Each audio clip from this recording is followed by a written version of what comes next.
Assalamu alaikum wa rahmatullahi wa barakatuh. Bismillahirrahmanirrahim. Today's discussion will be regarding the mannerism of Prophet sallallahu alaihi wa alihi wasallam. Before discussing the main topic, let's talk about some rationality.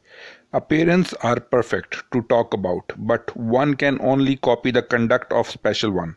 So, it is better to remember how one behaved rather than how one looked. How Rasulullah sallallahu alaihi wasallam conduct his assemblies. Shumail Tirmizi, Hadith 3 to 9. Imam Hassan Razila Ta'ala Anhu says, my younger brother Hussein Razila Ta'ala Anhu said, I asked my father Sayyidina Ali Razila Ta'ala Anhu about the conduct of Rasulullah sallallahu alaihi wasallam in his assemblies. He replied, Rasulullah sallallahu alaihi wasallam was always happy and easy mannered. There was always a smile and a sign of happiness on his blessed face. He was soft natured, and when the people needed his approval, he easily gave consent. He did not speak in a harsh tone, nor was he stone hearted.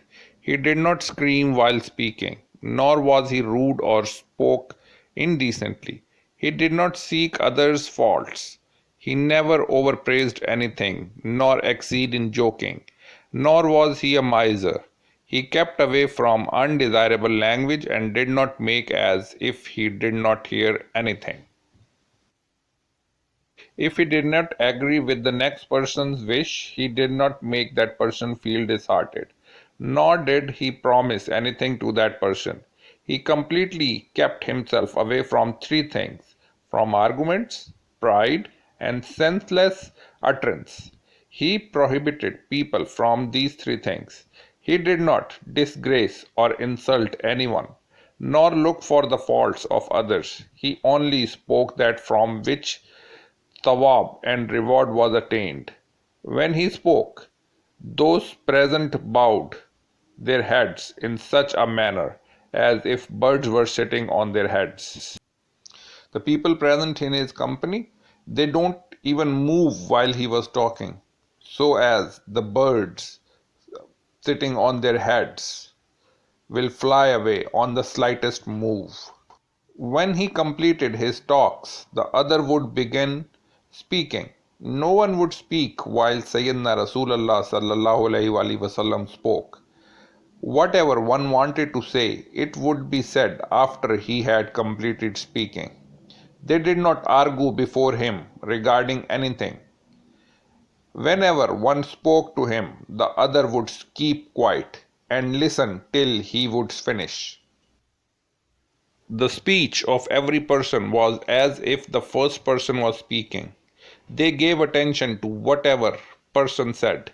It was not as is generally found that in the beginning people pay full attention, and if the talk is lengthened, then become bored and begin to pay less attention.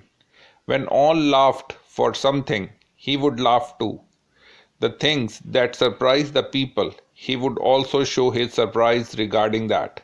He would not sit quietly and keep himself aloof from everyone, but made himself part of the gathering.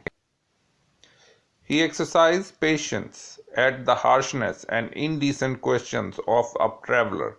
Villagers usually ask irrelevant questions. They do not show courtesy and ask all type of questions.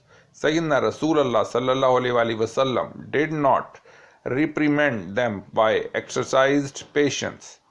The Sahaba would bring travelers to his assembly so that they themselves could benefit from the various type of questions asked by the people, and also hear some questions regarding which they themselves due to etiquette would not ask.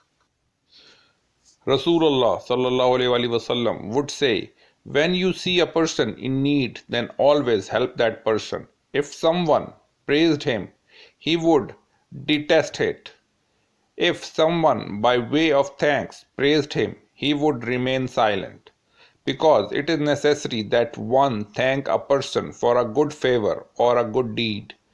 It is like one fulfilling one's duty.